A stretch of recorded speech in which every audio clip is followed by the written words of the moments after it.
Allora, io ho un paio di notizie, io sono il direttore sanitario dell'ospedale. Sì.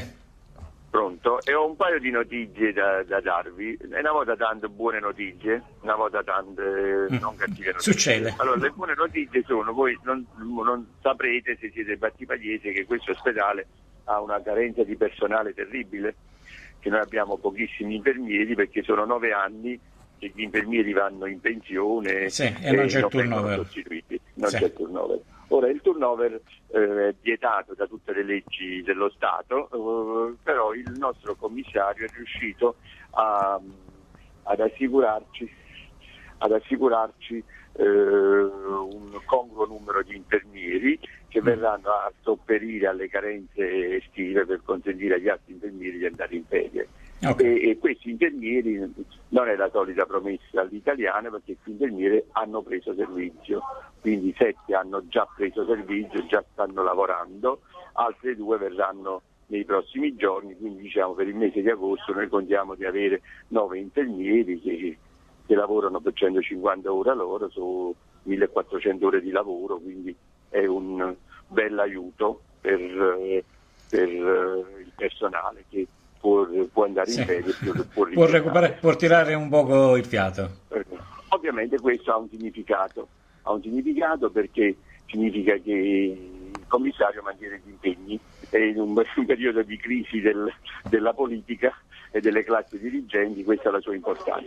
Il commissario mantiene gli impegni. Il commissario non è un politico, è un carabiniere.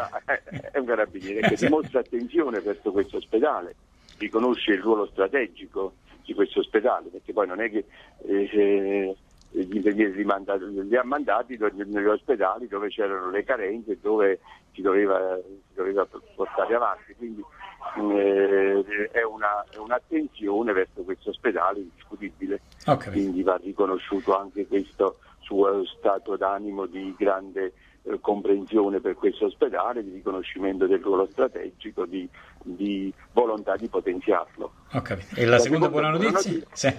È che noi nelle prossime settimane cominciamo i lavori, sono stati trovati i soldi per cominciare i lavori per aumentare il numero dei posti letto dell'ostetricia, che è il nostro reparto che soffre di più, perché qui ci sta il reparto di ostetricia di Oliveto, dovrebbe venire quello di Eboli, e quindi abbiamo bisogno di più posti. Per allestire questi nuovi posti ci volevano dei lavori di riorganizzazione che sono stati finanziati, quindi in tempi brevi dovremmo avere anche più posti e quindi riusciamo a fare ancora più efficiente questo polo ostetrico a Battipaglia.